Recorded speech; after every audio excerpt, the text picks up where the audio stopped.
All right, perfect. Yeah, so Mark, thanks for that great intro. I'm really excited to be hosting this education panel during World Ocean Week, and I'm really excited to have three really great organizations joining me. I'm going to introduce them all in turn, and they're going to share some of the amazing work that they do in the ocean space. But to start, I'm going to share a little bit of work I do with two organizations. The first one's Exploring by the Seat of Your Pants, and the second one is Darwin 200. So we'll start off with a little bit about me. So I live in Canada. I came here from Toronto yesterday morning to spend some time here, and this is my crew. So I've got my wife Liz.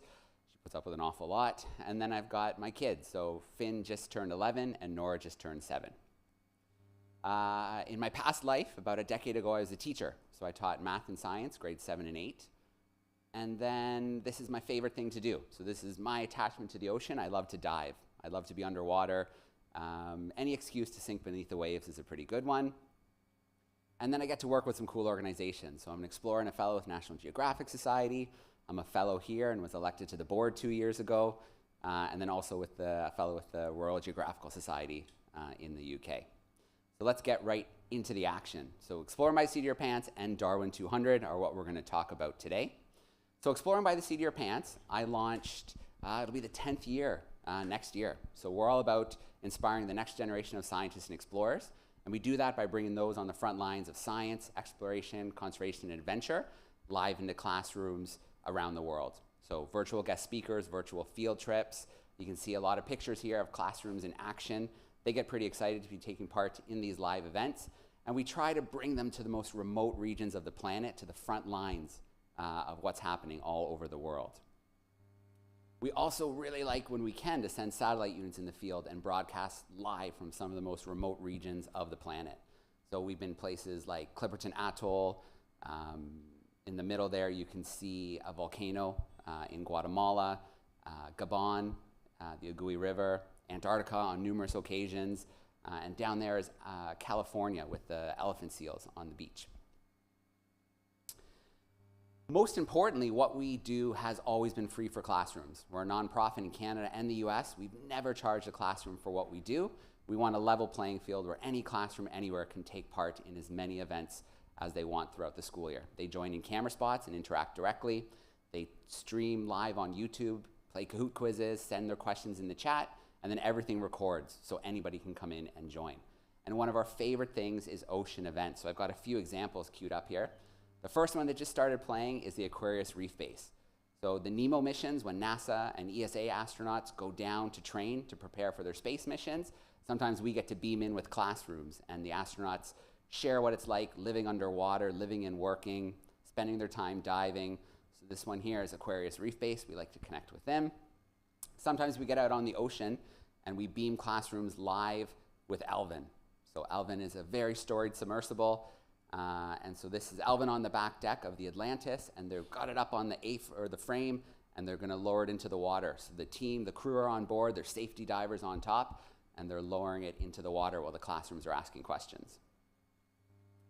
Sea turtles are always fun. We work closely with the Fabien Cousteau Ocean Learning Center and the amazing Nicaraguan Sea Turtle Project. And so we get to broadcast live with the team there. We learn about how they find the nests, move them, relocate them to the hatchery, and then best of all, anytime we can end the event with a release of hatched turtles is pretty cool.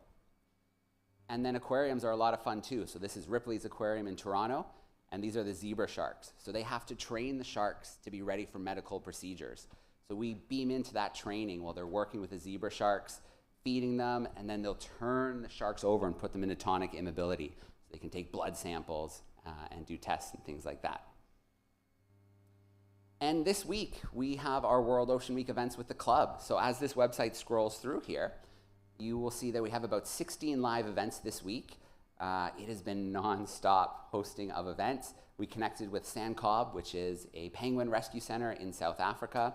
We've connected with the Fabien Cousteau Ocean Learning Center, Pamela and Martine from the team, Erden Arush, who became the first person to row solo across the Pacific, north of the equator, Andy Cross from Edges of Earth, Joe Dutori, who spent 100 days underwater, broke the record. We had Lorraine talking about southern right whales. We connected with Rapa Nui with Darwin 200 this morning.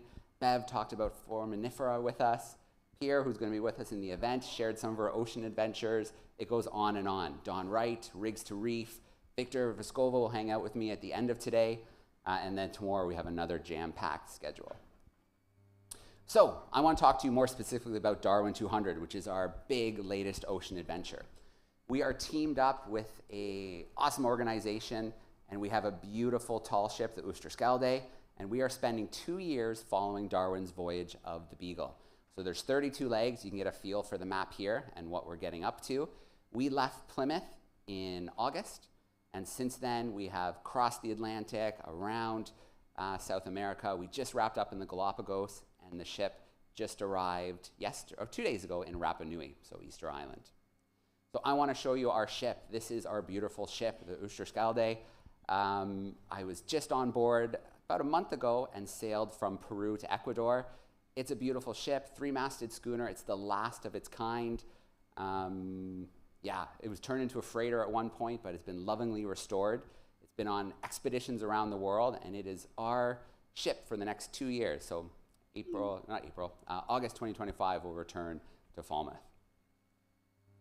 We have 3 big goals. The first one is empowering our Darwin leaders. In fact, we have a Darwin leader in the audience today.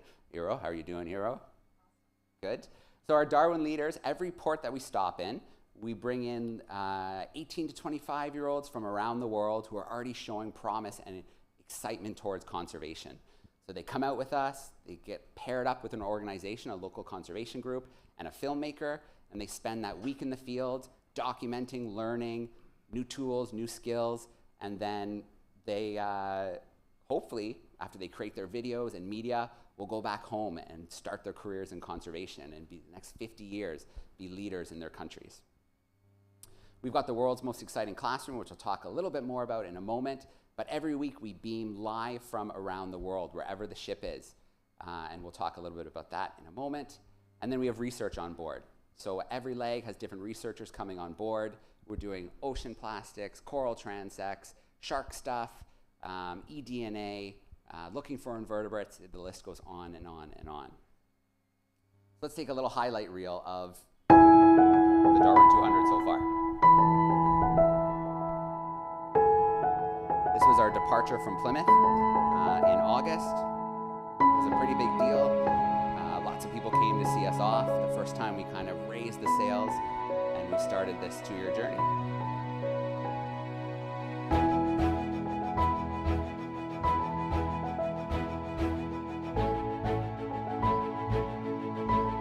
Right away, as we were heading towards France and Spain, we had our first wildlife encounters. This is a fin whale, so the second largest whale on the planet.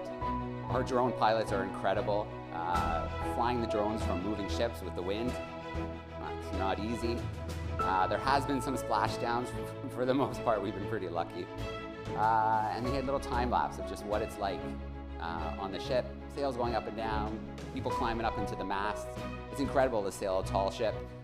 It is hard work. You'll come back calloused hands, but it is really rewarding to put all the sails up and hear that sound of phoom, when the wind takes it, and then you're moving. Where we have Flag 101 on board. It's been circulating since the 40s. It's been all around the world, Everest. It just returned from the space station, so we're proud to have Flag 101 on board.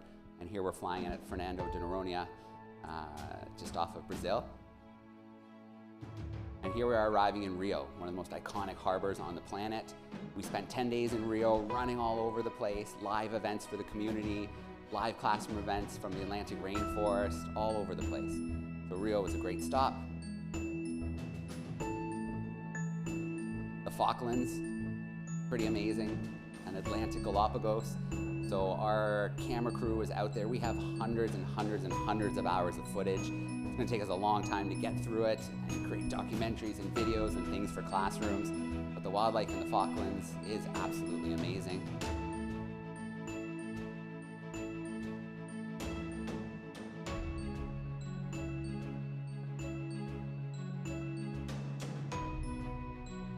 And then recently we went through the fjords of Chile, so glaciers and blue whales and mountains. And of course, we had to get some glamour shots of the ship with the glaciers.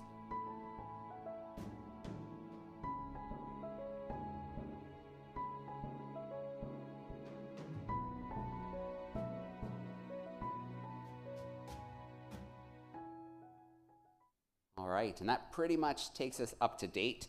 We are, the research, we can't leave this out. Every leg we have an Explorers Club researcher who comes on board. Here's Ranva, and she was doing coral transects in Fernando de Noronha. Currently we have Jutwin on board, and he is going to be looking for new invertebrate species on Rapa Nui, Pitcairn, and Mangareva. So we're really excited to see what comes from his work. Now the world's most exciting classroom is 1 hour of controlled chaos every week. We beam into the ship from all different locations around the world thanks to Starlink. We have experiments. So here's expedition leader Stu McPherson. He turned part of his warehouse and pool into a Darwin studio. So every week we have these new experiments classrooms can do. We have curiosities of the week, so challenges we issue to classrooms to try and figure out what these different items are from around the world. And then we have great guest speakers who beam in from all over the world. So this is the National Marine Aquarium in Plymouth. And they're joining us here doing a live event from their Atlantic tank. So they're jam-packed, there's quizzes, there's prizes. They usually go over an hour, but I'm trying really hard to keep them at that hour limit, but there's so much to do. And one of the best moments that we had recently, this was ripping along the coast of Punta Arenas in Chile. No internet connectivity, we wedged a Starlink unit into the back of this Zodiac, and we were racing with the Peel's dolphins live for classrooms around the world. The researchers and camera crew could have reached out and pushed the dolphins out of the way. They were that close as they raced along with the ship. So it's these moments, through exploring by the seat of your pants, through Darwin 200, that we're trying to bring live into classrooms, bring the ocean into classrooms in a way never done before. So pretty amazing to be able to broadcast live somewhere this remote into classrooms. And then Galapagos, that's kind of our big marquee. We arrived there a few weeks ago. We spent 3 weeks in the Galapagos. We had 11 Darwin leaders from around the world, broadcast 8 live events for classrooms all over the world, had 200 students, local students, visit our ship, did some Spanish events for them as well. There's some more of those students joining us. And then here's one of our live events. This is live from the highlands of Santa Cruz with the giant tortoises. We beamed all over the world, again with our power of satellite connectivity, and we were able to bring this live into classrooms. There's one of those said classrooms popping in to ask a question. They wanted to know how big the tortoises were, how big they were compared to them. And I had my pals, Finn and Nora, standing by, and they came in to be the perfect stand-ins to show them how big those tortoises were.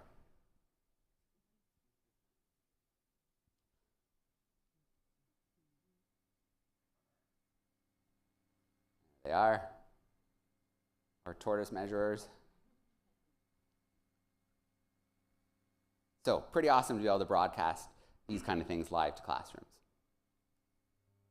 And here we are. 2 days ago, we arrived in Rapa Nui. We just had an event live this morning from the coast, where we had these incredible stone structures that were built, and we were able to broadcast live to classrooms. They were asking how they were made, what they're used for, questions about the ship. So it was amazing to be able to do that. So that's Darwin 200. That's Exploring by the Seat of Your Pants. There's our website, exploringbytheseat.com, darwin200.com, at Exploring by the Seat, or just @EPSWIPE is where you'll find us on social, and then at Darwin200_ is where you'll find Darwin 200 stuff. All right, let's get some more speakers up here. So, coming to us first, let me get my introduction ready. There we go. All right, very excited to have Emilie McGlone joining us today. She's been working with Peace Boat since 2004 and currently is the United Nations Liaison and Director of the New York-based office of Peace Boat US, a nonprofit organization working to promote peace, sustainable development, and respect for the environment through educational programs organized on board the Peace Boat. In June of 2023, Emilie founded the Youth for the SDGs Scholarship Program for the United Nations Ocean Decade, which was officially endorsed by the IDC UNESCO as a contribution to the decade. So Emilie, we've hosted her and many young leaders of the future with Peaceboat US on Exploring by the Seat of Your Pants. It's so great to have you with us today, Emilie.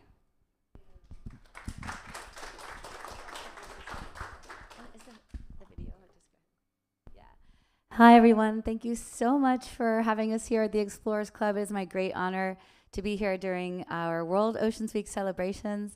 And thank you so much to Joe for hosting. It's really been exciting to go into the classrooms with our Peaceboat stories over the years. And it's great to be here in person at the Explorers Club.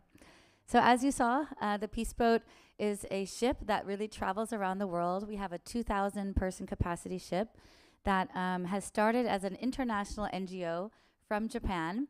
In 1983, Peaceboat was founded by Yoshioka Tatsuya and various youth who were looking to take the ship to travel from Japan through Asia. And then we started our global voyages in 1990, visiting many countries around the world.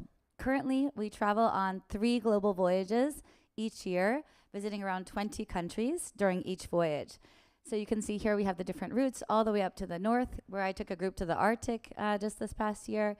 And then we also take groups down to Patagonia. And I've been working in Patagonia now for 15 years, organizing cultural exchange programs, study programs, and learning about the beautiful biodiversity that you just saw of the glaciers and the mountains.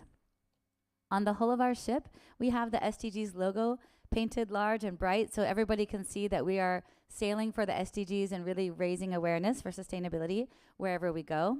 And this is an official campaign with the SDG Action Campaign of the UN. And we are now sailing with also the ICANN logo on the hull of the ship, raising awareness for nuclear abolition and nuclear disarmament with the International Campaign to Abolish Nuclear Weapons, which won the Nobel Peace Prize in 2017. So we work on really all of the SDGs as we're traveling around the world. Peaceboat, as I mentioned, we have these 3 voyages per year. So you can look at our website and you can actually see all of the upcoming voyages and all the locations that we're going to be going to. And right now we are here in the corner, 117th global voyage. That means that we've been around the world 117 times. And the ship is actually coming here to New York City to celebrate World Oceans Day on June 16th. So you're all invited, and we'll be sharing an invitation with you all soon. In the ports, we have various activities. So while we're sailing, we are raising awareness about environmental issues, ocean and climate action, and also working with local NGOs on the ground. So when we arrive in the ports, we're doing mangrove reforestation, looking at coral reefs, beach cleanups, and cultural exchanges with local partners. A big focus for us is, of course, SDG 14 as we are sailing on the open ocean.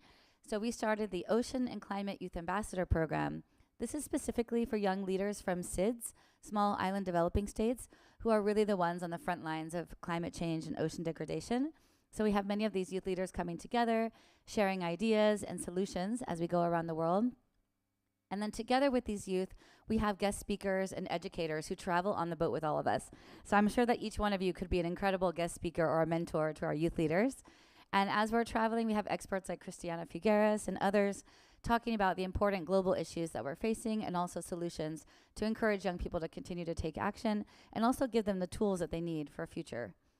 So we started this Youth for the SDGs Scholarship Program also as a contribution to really working towards the SDGs for young leaders ages 18 to 30 years old. You could be involved in any SDG, anything related to sustainability, and apply for this program. So we've been inviting young leaders to come with us on different sections of the voyage. Sometimes, like I mentioned, we go to the Arctic, other times to Latin America or down to Patagonia. So we are doing this because we believe travel in itself can be a tool for positive political and social change. So by learning and visiting communities, as you all know, it really changes your perspective on the world. And then in addition, the young leaders are giving their own workshops. So on the boat, we have various conference rooms. We have a theater, which holds up to 400 or 500 people. We have breakout spaces and capacity building programs. So youth are able to do this peer-to-peer workshops and share their knowledge. If they're coming from different countries, they can also share experiences. And then I have a couple highlights here from Okinawa, where we got to go scuba diving. So I'm a big diver as well. And not always on the Peaceboat programs, but sometimes, when we're taking a break from work, we're able to go diving and to experience some of the beautiful nature below water. And then we're always taking our youth to learn through snorkeling programs and doing coral reef restoration, really hands-on activities that get them in the water. It's been really important for us as well to learn about the blue coral in Okinawa, which is endemic to the area, but also going under extinction. And we're also working to protect the dugong, which I know many people here at the club know well. This is the manatee of Okinawa. And this area is in threat also from U.S. military bases have been expanding into the region. So we try to use activism, education, travel, and knowledge sharing through experiences to raise awareness about these important issues. And this year, as Joe mentioned, our program was endorsed by IOC UNESCO as a contribution to the UN Ocean Decade. And this is for the science programs that we've been organizing on board and also our educational initiatives. So one program is that we're doing citizen science data collection with water testing, and this is in partnership with the nonprofit Earth Echo International.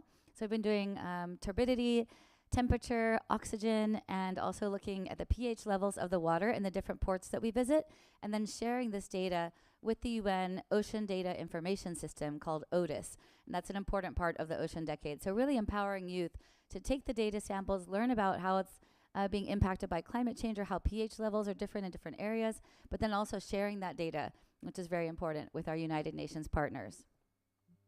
And of course, as we are traveling on the open ocean, we also understand that our ship has an impact and we would like to work towards a renewable energy ship. So Peaceboat is now building the world's first eco ship, which will have solar and wind panels that will reduce our CO2. It will also help us to, set an example for the maritime industry. We are a nonprofit organization and very civil society based. We have a special consultative status with the Economic and Social Council of the United Nations, and we work with many researchers and explorers and educators around the world. But to do a program like this, we really need all the stakeholders to get involved and be part of the solution.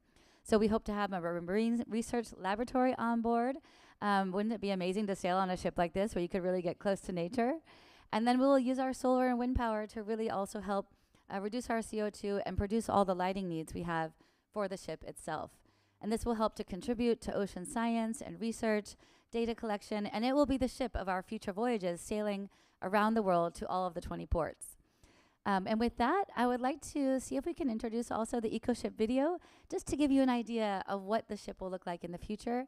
This is a rendering, of course, but we're really excited and always looking for more partners who are interested in decarbonization of maritime to join us in this initiative. So we have a very short clip here, which we're going to just share so that you can see a little bit more about the design of the EcoShip.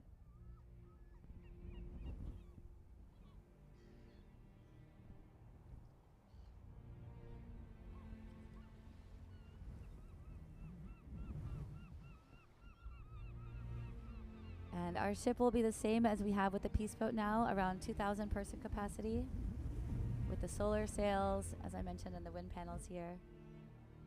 And this design is by Oliver Design from Spain, who is a naval architect and has already done many ship designs. We will include a bow garden, which will be something that will be able to showcase nature from different parts of the world, but also be a green space inside the ship, which will also be the first of its kind of like a plant kingdom. And we'll have a beautiful theater, because we're always talking about ocean conservation, but wouldn't it be nice to have a view of the ocean while we're talking about conservation to really bring these topics to light?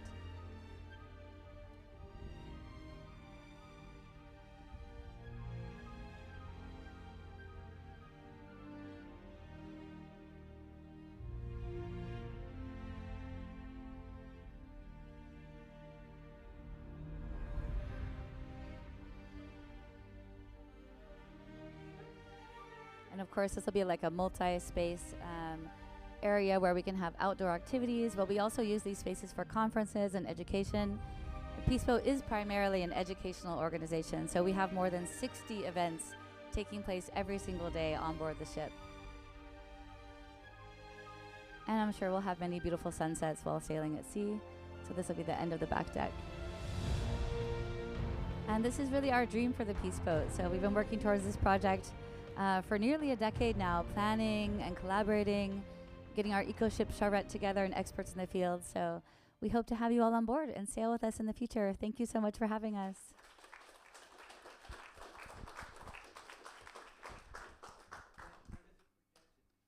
We're hoping to sail by the end of the Ocean Decade. So by 2030 is our goal. And if anybody's interested in collaborating with us, we have Ted Janulis in the back, who's also one of our supporters with EcoShip and one of our partners. So yeah, please do reach out to us, and we hope to sail together. Thank you so much. Emily? All right. Awesome. Thanks, Emily. So our next speaker is joining us virtually. We're going to patch her in just a moment. I had the pleasure of being on board of the Exploration Vessel Nautilus in 2018 for a 3-week expedition. So joining us today will be Kelly Guarino. She is the Education Program Coordinator for the Ocean Exploration Trust. Kelly has worked with OET for 10 years, participating in 11 field seasons or expedition seasons, either onshore or at sea. She sailed on 11 expeditions, amplifying the mission's goals through science, communication, and using telepresence technology to bring science, excitement, and cultural significance of a location to everyone. Outside of the storytelling aspect of her role, she's extremely passionate about bringing new faces, young learners, passionate educators, and future ocean explorers to sea. So there we go. We've got Kelly's face there. Hi, Kelly. Hi, Joe, and hi, everyone. Sorry I couldn't be there in person, but happy to join virtually from my house. All right, Kelly. Perfect. Thanks, Joe. And as mentioned, I'm Kelly Guarino. I've been with OET now for 10 years, but have been on 11 different expeditions with Nautilus and has helped out in various capacities for various things for 11 different seasons. I've worked on the production team. I've been an on-camera host for numerous interactions, and we used to have an onshore production suite and facility. We moved everything to the ship, so I don't have to do that anymore. But I've been with the education team now for about 6 years as the education program coordinator, and I love every second about it. We've connected, or I've helped connect personally myself to over 2,000 venues throughout the world, connecting what we do live in me answering questions and talking about what we do on Nautilus, either onshore or while I'm out at sea. But I've personally helped connect to over 6,000 venues, bringing other people like Joe when he was on board the ship to classrooms or to venues. So that way, you know, they can really learn more about what we're doing and how they can be a part of our mission. Personally, I live in Connecticut, so I'm not super far. I'm not sailing this season, which I'm a little disappointed about, but I have a 4-month-old future ocean explorer at home now. So that's my current mission, is helping raise her to be the next generation of ocean explorers. But happy to talk a little bit more about what we do and how we bring education to all learners around the world. Next slide, please.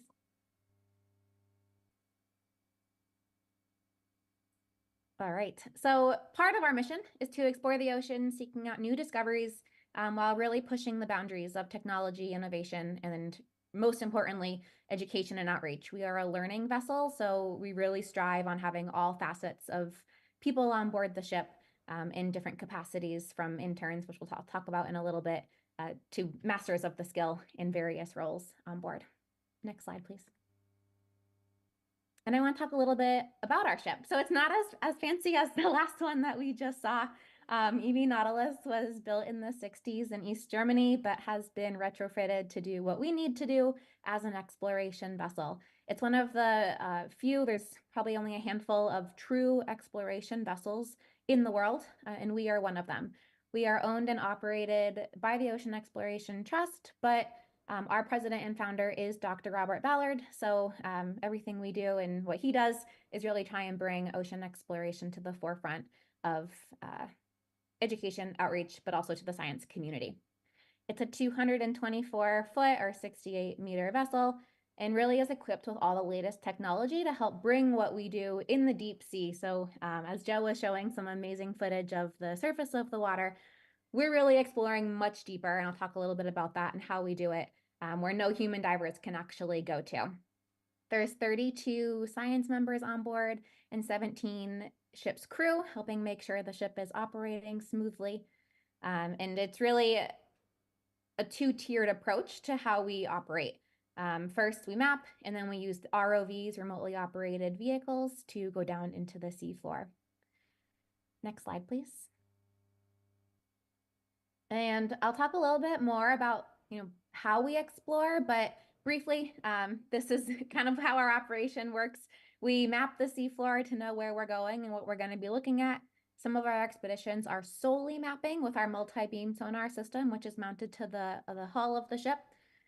Or we send down the ROVs. So we'll map first, either on a previous expedition or the day before we send down the ROVs to explore the seafloor, to survey and sample wherever we are.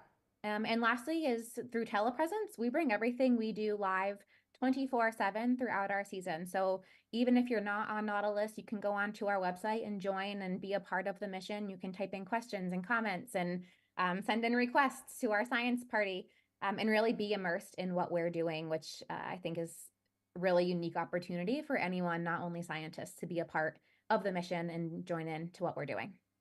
Next slide, please.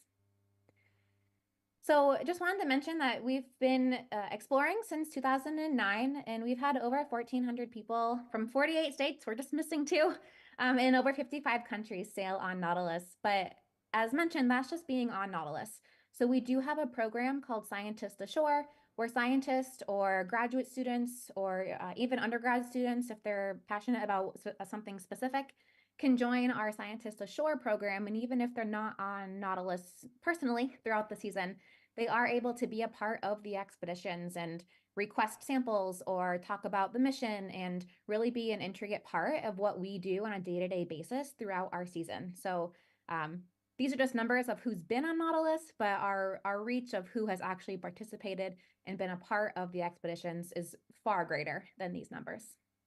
Next slide, please.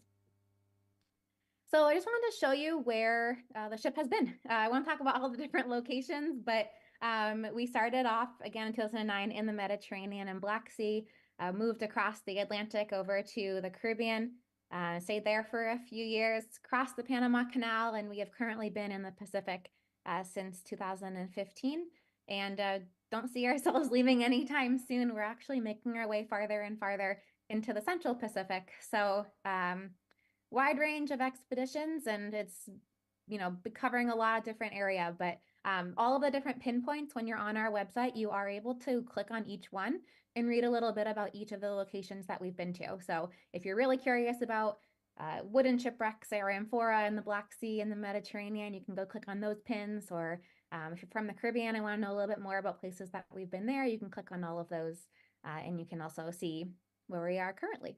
Next slide, please. So I wanted to show you a map of our season for this year. We have a few different locations. We are currently on our second expedition, which is up in Ocean Networks, Canada. We're currently off the coast of Victoria, live streaming right now. The ship left port last night. But this is our only expedition in Canada this year.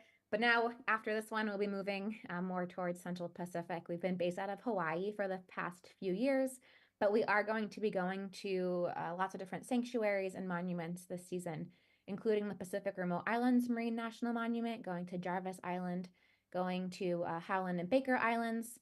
We're going to the National Marine Sanctuary of American Samoa for 2 expeditions. We'll be going to Palau National Marine Sanctuary, doing ROV work and mapping off the coast of Palau, and also going to Guam for the first time, doing mapping exploration, which will then lead expeditions for future seasons as we stay in this location. Next slide, please. So I mentioned kind of a 3-tiered approach to how we explore. First is the multi-beam mapping. So critical to what we do is we can't just send the ROVs down. We don't know where they're going. We don't know what we're looking at. The satellites that we have of the locations that we go to are so remote that they come from space, and it's really just pixelated images that we need to do better mapping before we can send the ROVs down. So we use multi-beam system, which is a swath that allows us to really get a high definition image of where we're going and what we're going to look at. Next slide, please.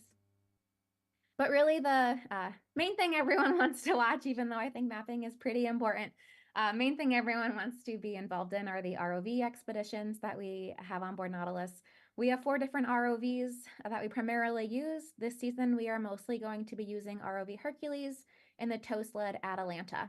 So primarily, Hercules works with Argus, but we are going to switch it up a little bit this year and use Atalanta instead, which is just a smaller version of the ROV Argus. And as you can see, little Hercules is just a smaller version of our normal ROV Hercules. Because Hercules can only go down to 4,000 meters, that is our max depth when we are using that ROV, even though tow-sled Atalanta can actually go down to 6,000. Our max limit is really around 4,000 if we want to be taking samples with the ROV Hercules. Next slide, please.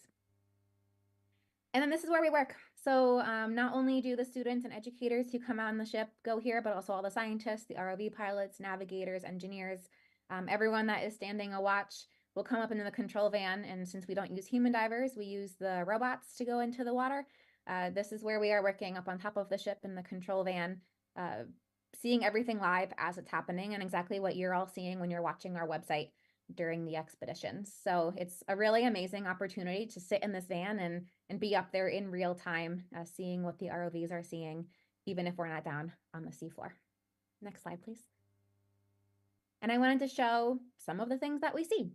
So we really don't know what we're going to find because it is pure exploration. We are going to places that either robots or ROVs or manned submersibles have not been to before, for the most part. But we, are looking at all types of ologies. So geology, biology, chemistry. We're looking at archaeology on occasion. It's not all the time, but sometimes. I added a picture here of what we saw last year, which is the USS Yorktown we went to. We have seen fossilized whale skulls. We've seen ferromanganesum crust rocks that are of high interest right now in the seafloor mining world. All the different organisms that we see and collect are available to any scientist who wants them. Fill out paperwork, but they all go to the Harvard Museum of Comparative Zoology, and all of our rock samples also go to the University of Rhode Island's Rock and Core Lab. And anyone, again, can request samples. We keep everything an open book. Perfect. So some of the main things that we see, but we also find unusual things.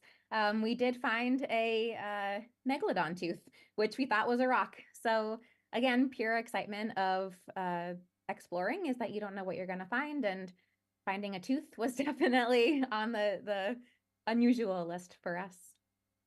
Next slide, please.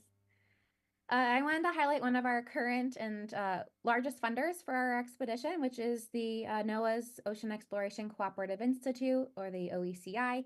And this is a partnership with OET, but also the University of Southern Mississippi, University of New Hampshire, the University of Rhode Island, and Woods Hole Oceanographic Institute. All 5 of us are working together to bring ocean exploration and the technology to explore to anyone all over the world. So primarily using our ship, we're using our robots, but we're also using UNH's and Woods Hole's technology that they have on Nautilus.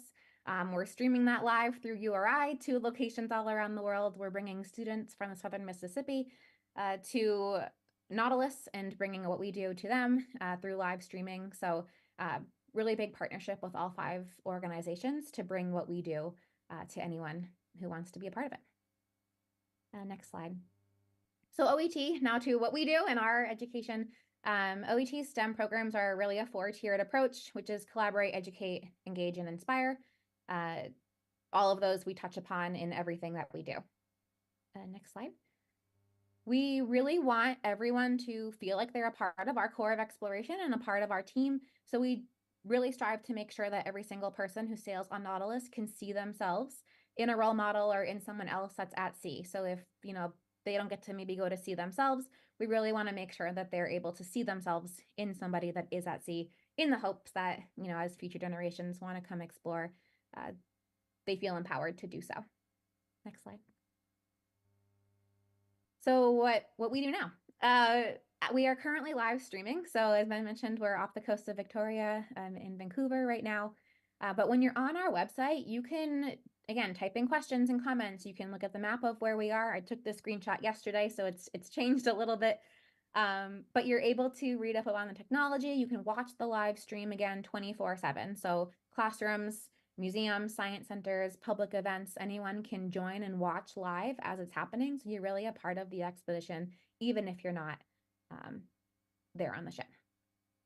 Next slide. And another way that we bring this 2 classrooms and 2 venues is through our Ship to Shore program. This is extremely near and dear to my heart. I schedule all of these, so I hope everyone in the audience who wants to be a part of it or wants to bring this back to their community, please fill out a request form, and I hope to get you on our ship's calendar. We actually have one tomorrow with Joe and Exploring by the Seat of Your Pants. But these are free. So we have free connections to classrooms or museums, conferences, community events, really any learning space. They're scheduled 7 days a week across all different time zones. So we, as long as we're not in port, we will connect to any learning space.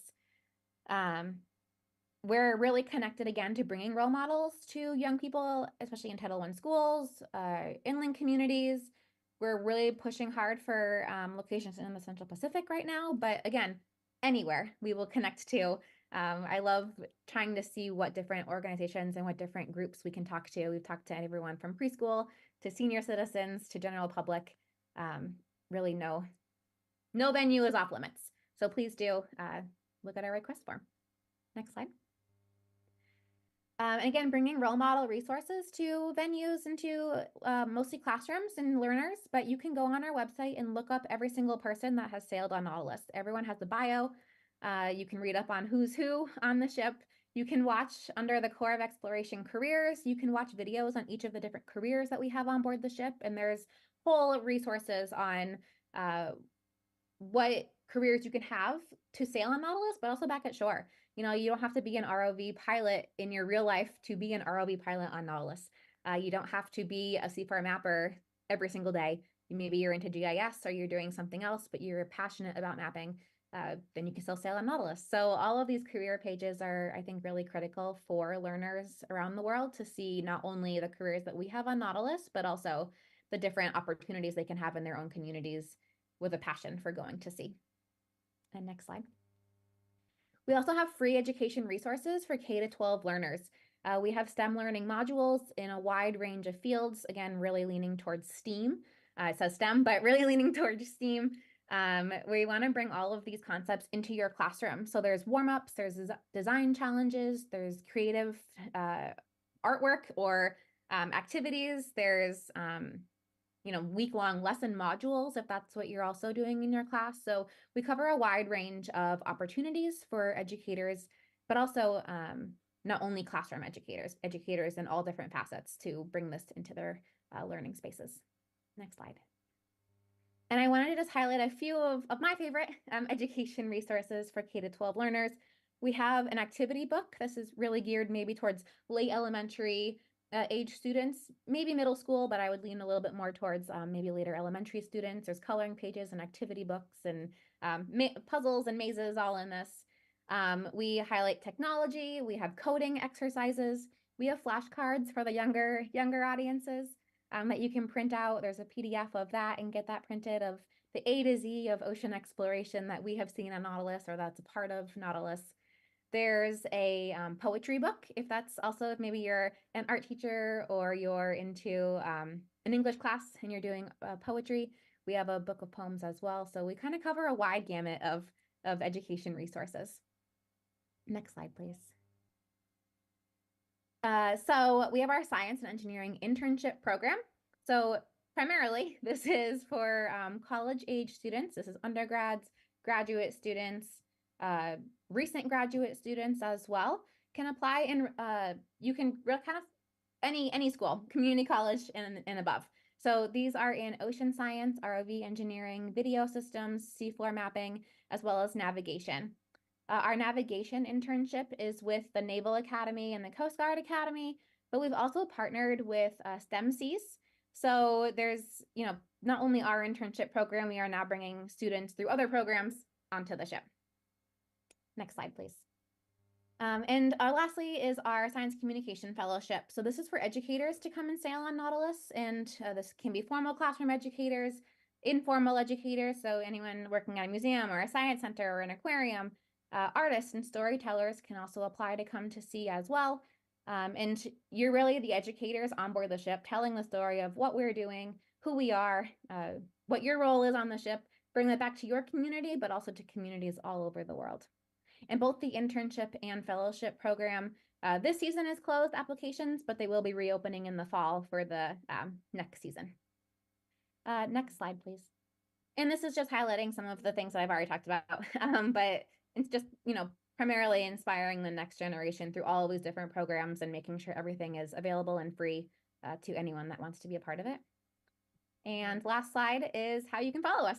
So these are all of our social media channels. We are on every single platform. So please do follow us. We, again, are live streaming now, so you can be a part of our upcoming expedition, but we will be streaming until about mid-December, so this season, and then starting up again early next spring next year. So please do follow us. We are active on all of these, and hope you're a part of our mission this season. Thanks.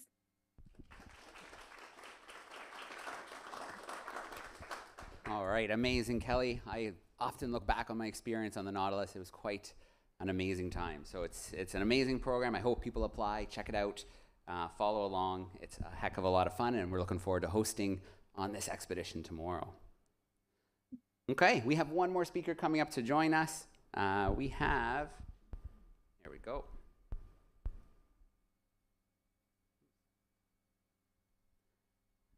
Phone's doing something funny. There we go. All right, so we have Pierre Narendara joining us right now. She's an award-winning author, travel writer, film producer, and underwater photographer. She began her career as Thailand's youngest English writing author of 3 #1 national best-selling novels, multiple graphic novels, and short stories with over 200,000 copies sold in multiple languages. She's a brand ambassador for Coral Gardeners and co-chair of the LA Hub for Oceanic Global. She's a PADI ambassador diver and the founder of Immersive Expeditions, leading trips to swim with marine wildlife. Her photography has been recognized by competitions across the globe. So Pierre, let's have you come up here and spend a little time with us.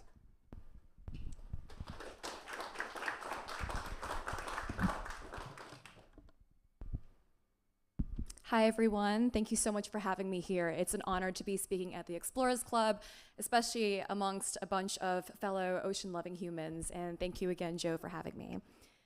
As Joe said, my name is Pierre Narendara, and I'm an author, a film producer, and an underwater photography, originally from Bangkok, Thailand, currently based between the very close places of Los Angeles and Cape Town. I also have the honor of being the LA chair for Oceanic Global, a little organization some of you guys may have heard of. If we could get the slides up. Amazing. So as I began my career as a children's novelist and a storyteller, I'd actually love to begin by sharing a few photographs of what's at stake. So these are schooling mobile arrays off the coast of Baja California Sur in Mexico. The season is actually now. The sardine run in South Africa. These are common dolphins herding bait balls of sardines. A site known as Swallows Cave in Tonga. This is actually, I think, one of my favorite places on Earth. Atlantic spotted dolphins swimming off the coast of Bimini in the Bahamas.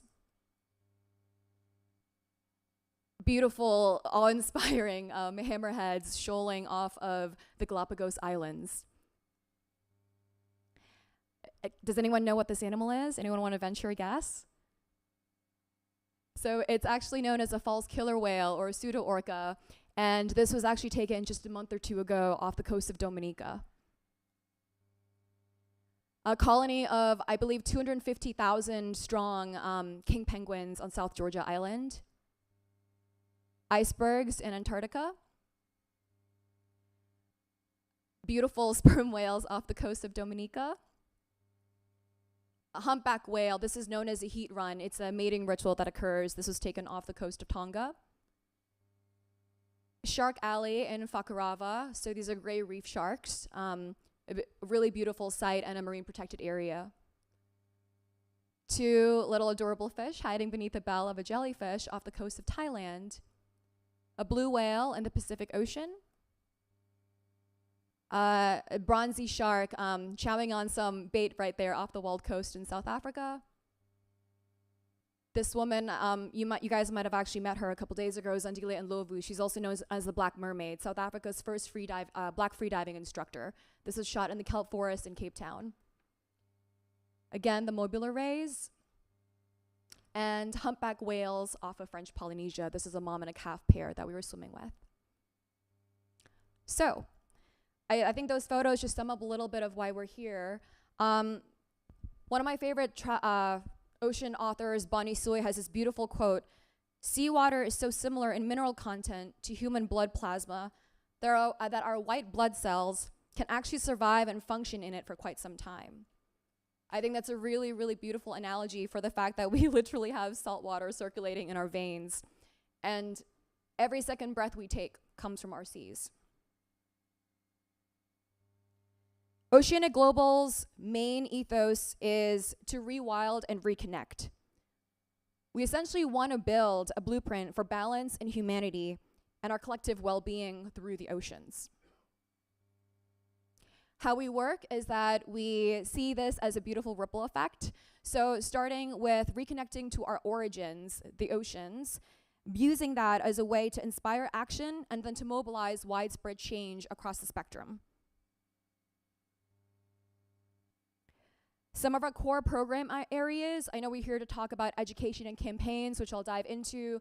We also have inspiring community grants, regional hubs, something I'm a little biased to because I'm the LA chair, and also something known as the Blue Standard, which we're really proud of, and global conventions such as UN World Oceans Day.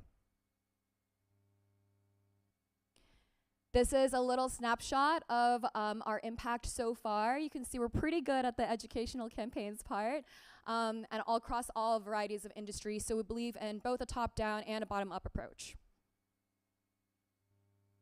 This is an impact map of some of our hubs, the community areas that we're involved in, grants across the world.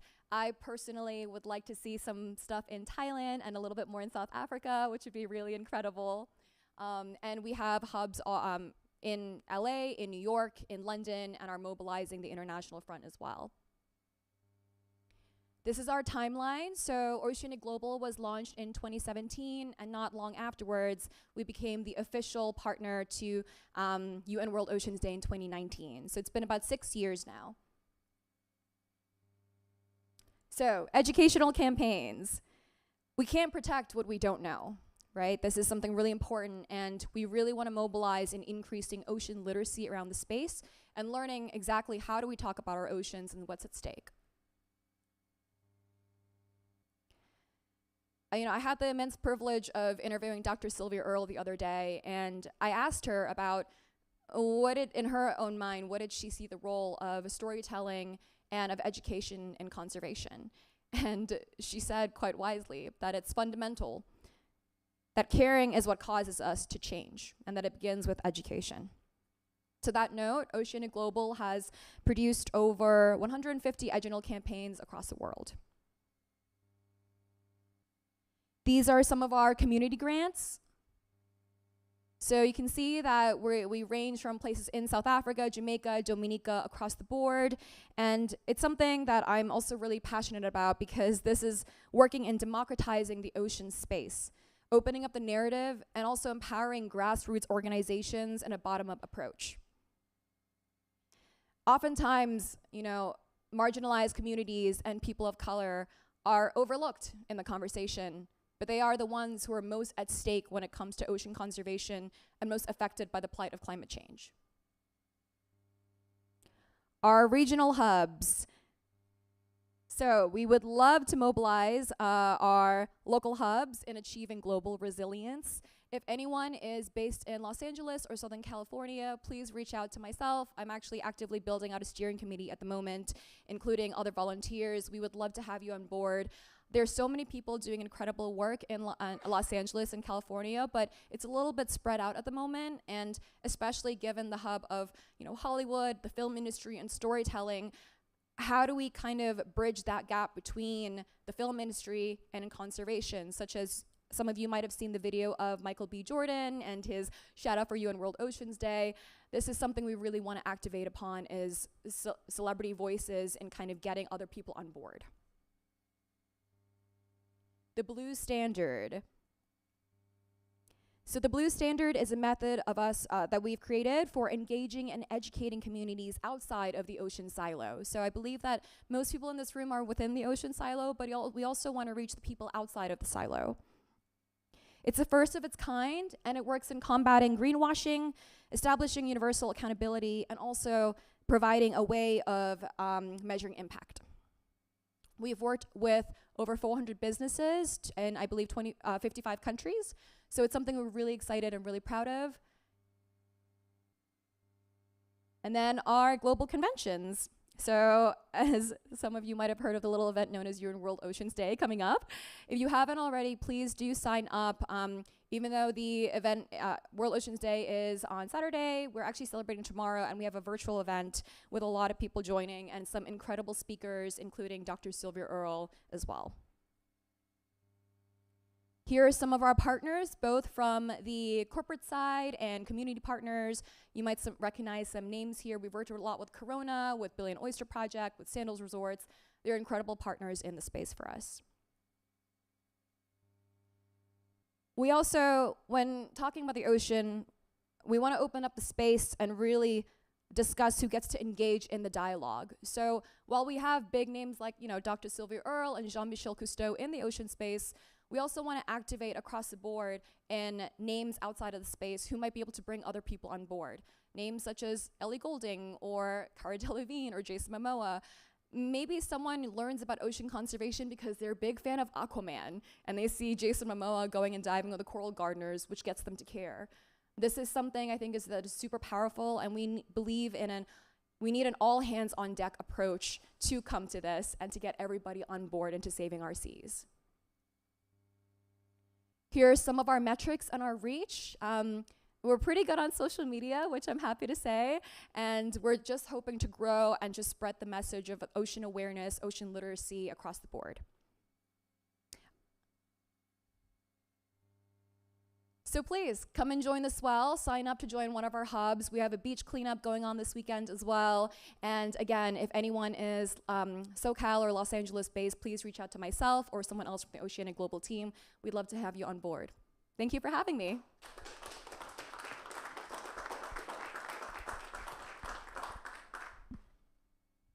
Okay, thanks, Pierre.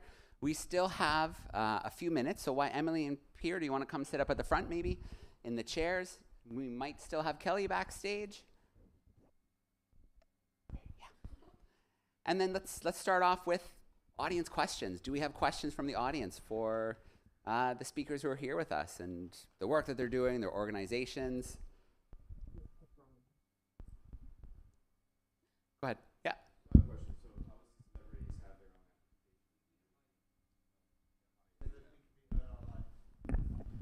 So obviously celebrities have their own voice and things of that nature, but do you feel that there's actually a disconnect between what celebrities do and sometimes what their actions are? And are they always the best advocates for ocean conservation and preservation? I love that question, and it's something that I grappled a lot with actually when I worked in the film industry, was oftentimes I felt like they did care and they actually did want to make a difference, but they didn't know how. They didn't know where to start, And we're all aware of the pitfalls of greenwashing and blue washing. So it's how do we actually get the right people on board, the right advocates, spreading awareness and change in a way that actually makes impact.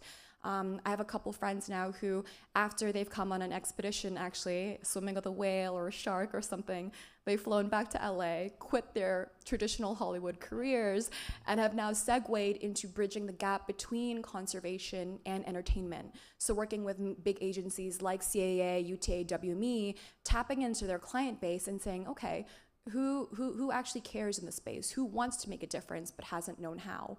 Which is something that's really exciting. And it's also something that I think there are a couple companies now starting up that are specifically focused in this area. I was going to add to that too, because we work really closely with Oceanic Global for the UN World Oceans Day. So I'm the coordinator of the working group. You can all join our working group. It's open to everyone. It's called the Friends of UN World Oceans Day. And also Oceanic Global is the main producer of the event here with the Division of Ocean Affairs and Law of the Sea. And one of the great things they've done is really help to increase the outreach. The UN partnership with Oceanic Global and all the NGOs together has allowed much more visibility for the UN World Oceans Day itself. So there is sometimes that tool that we can really help getting influencers, getting leaders in the field of media and outreach to bring the message. And then it really does engage more people. But I agree that we have to be really cautious and intentional with the people that we bring on board. So that's important. She's basically our unofficial agent at this point. We work together. We're partners. I saw a couple other hands up. I don't know if we want to start. Yeah, maybe Desiree, and then there was a couple more here. I'll let Joe, pass the mic around. Did she want to say something? The online about the last one? Oh, we don't bring too many celebrities on our ship, but we would love to if they want to spread the word of what we're doing. But I think these two handled it perfectly. Thank you. What an honor and privilege to not only be in the Explorers Club, but to hear people like Emilie and you talking, and the Nautilus representative. In the oceanic map of hubs and stuff like that, I saw something in either Central America or anyway. Is there anything going on near the Cozumel area for the Mesoamerican Reef that you're aware of or working towards? And who do I contact? You or since you're Los Angeles? Yeah, there's the question. We do have a Tulum hub and a bunch of people there. So if that near Cozumel, so if that answers your question. Yeah, you can feel free to reach out to me and I can put you in touch with the right team. Yeah. Hi, over here. Hi. So it sounds like you all bring in, different perspectives from outside of the ocean space. How do you bring in different funders from outside of the ocean space? Because that is real important. That's a really, really good question. I think we are definitely opening up our brand partnerships, but also being cognizant of, like we mentioned with celebrity partners, the brands that are truly on board and not just wanted to tick a box and who truly care. So Corona has actually really advocated for ocean conservation. They have a Corona Island specifically that they formed up. That's like a green island. Resorts like Sandals that is literally the site of Fabian Cousteau's Proteus underwater lab, which so there are truly big corporations that care and want to make a difference, and for us it's just finding a way to symbiotically work together and also to show them that to go blue or to go green can also be economically viable for them as well, and it's not a mutually exclusive area where you have to pick one or the other, but it could be a win-win situation for both. Yeah, and for Peace Boat, we're a very grassroots nonprofit organization from the beginning. So we're self-sustainable in the fact that people pay to go on board and that money is recycled into the nonprofit activities. So we never really had these outside donors and sponsors. We are affiliated with the United Nations through the Economic and Social Council of the UN. But the UN, of course, doesn't provide funding. So really, we're just self-funded. But we do have partners, and we've been calling out for anybody who would like to support, especially our Youth for the SDG Scholarship Program right now for the UN Ocean Decade. We're looking at different sponsors and partners who want to join us. Today we have also Jonathan Gavenda here from Epigrowth. You want to say hello? Jonathan's also an underwater advocate, and he's been sponsoring some of our programs. So thank you so much, Jonathan. And we look forward to anyone else who'd like to join us. Sponsors and supporters economically are a big part of our work. And I don't know if Nautilus would also like to comment as well. Yeah, I mean, for us, NOAA is our biggest funder, but we also do have the Office of Naval Research. We have various academies that will send students out or educators out that'll sponsor their position while at sea. And then we also have private funders as well. It just depends on the expedition and what universities or what organizations that we're working with. But as mentioned, we're also always looking at other opportunities to partner with different groups, or if anyone wants to help sponsor and fund something on Nautilus, again, always open to that. I think for us, being funded by NOAA, but not completely, and being an exploration ship, even though the Okeanos Explorer is also an exploration vessel, us being a little bit less restrictive allows us to partner with different groups and different organizations that maybe government groups wouldn't be able to. So always open to other groups to partner with and work with as well. And I'll just add one more last comment on that as well, because Peace Boat is an international NGO. It does give us a lot of flexibility having the self-sustainable aspect. But for things like the Eco Ship, which is a whole new project for Peace Boat, that we're definitely still looking for some investors who would like to be part of our decarbonization of maritime and really making the next Tesla of the cruise ships. That's kind of our goal. So that's also a whole nother realm of investment that we're working on now. It's the first time for us to have that kind of large ship construction going on as well. This has been absolutely fascinating. Thank you so, so much. Just to keep it shorter, I'm going to ask Nautilus, how do you guys decide what projects are worth pursuing, and where does that sort of fit in? The goals, the mission of your ship, as opposed to, quote unquote, just bringing scientists in? Yeah, it's hard. There are a lot of really amazing locations to go to, but primarily our science team will have meetings and talks with other organizations, other scientists, other groups who are interested in the location that we are going to. So we'll have a set kind of area that we're going to go explore, and then bring in other people to submit white papers or to contact our science team, our chief scientist, Daniel Wagner, to talk about how they can utilize Nautilus in the locations that we're going to. And then we'll figure out, does that work best with where we're going? Does that work best with the next location that we're going? Since we don't explore every single month of the year, this year it's end of May through December, but sometimes our transit times and our port stops are fairly long. And it can take a week to get from one location to the next, and that's a week out of exploring. So yeah, we'll have various scientists and various organizations contact our science team, and we'll tell them where we're going. They'll propose what they want our ship to do, how they want us to do it, and who on board do they need.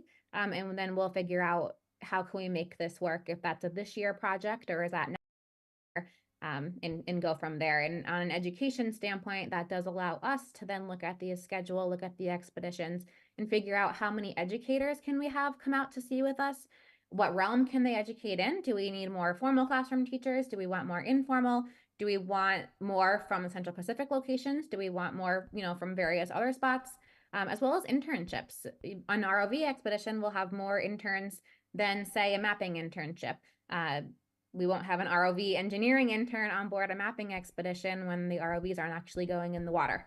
So figuring out mapping compared to ROV work does then, for my job, figure out how many teachers and how many students can we have come on the ship as well. And obviously I want as many as possible per expedition and per season. Sure, go ahead, Colin. Last question, I believe, since we're getting to end of time. So I'm really curious, specifically talking to Kelly, but everybody would love your perspective. For folks like me, who's a mid-career professional, 12 years mechanical engineer, I can qualify I call myself a rocket engineer, space scientist for the DoD. But at the same time, on the side, I'm a 4-year member of the Explorers Club. Love the organization, everybody else around it. But I'm developing an at-sea ocean conservation foundation, similar to what OET is doing, but at 60-foot vessel, electrified sustainable sailing catamaran. But with my engineering background, I'm also configuring our underwater ROVs in support of this in the future. And so curious on potential pathways where those that have a full-time job but really care about this space can get involved, get experience, help with a broader impact, and take the lessons learned from all communities. And share that across. Just curious.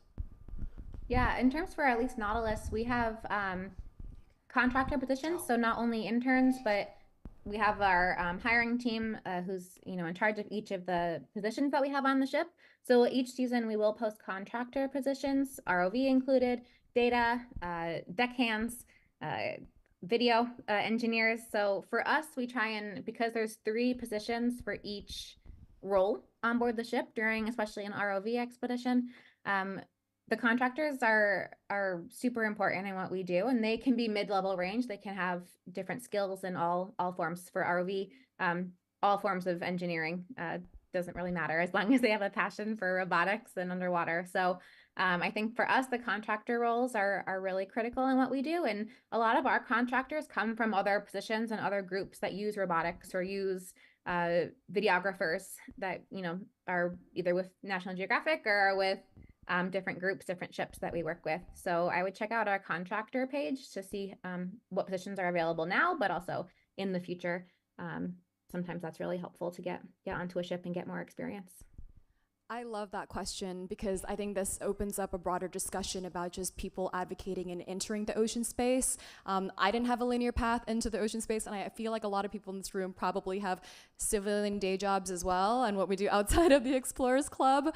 But joining a hub, your local chapter of an organization, whether it's Oceania Global or another, and meeting with like-minded people, it seems like you've already done most of the legwork in being an EC. But really, I think leaning into also what makes you different is that's your strength, that's your superpower, right? Like we all come from different backgrounds, and we need people from an engineering background, we need the storytellers, the scientists to really all be on board. And so I really think just tap into that and join a hub. Yeah, and for Peace Boat, we have all ages on board. So our youngest participants are ages 2 to 7 years old. in the Montessori education program, very young. We have a kids room, and then we have a lot of lifelong learners or retirees. So any age is welcome to come on board, but either by yourself, with family, with friends, with partners, and anybody can join the program. So our scholarship was specifically for 18 to 30 years old for the Ocean Decade. However, you could be an expert or a partner in the program and join us. So yeah, everybody's welcome. Okay, let's get one more round of applause for our speakers, Emilie, Kelly, Pierre. Thank you so much for being with us today. If you are tuning in online, I'm going to pop upstairs to the map room. So if you go to Exploring by the Seat of Your Pants on YouTube, I'm going to host Victor Vescova. We're going to talk about his 5 Deeps expedition with classrooms. But it is so great to have all 3 of you with us. You've all interacted with Exploring by the Seat of Your Pants and connected with thousands of educators and students. You're doing incredible work, and the tip of the iceberg in some of the amazing ocean organizations that are out there educating our youth. So it's really great to have this kind of first panel here during Ocean Week to celebrate some of the awesome ocean education. So thanks everyone for joining us today and your great questions. Thanks everyone.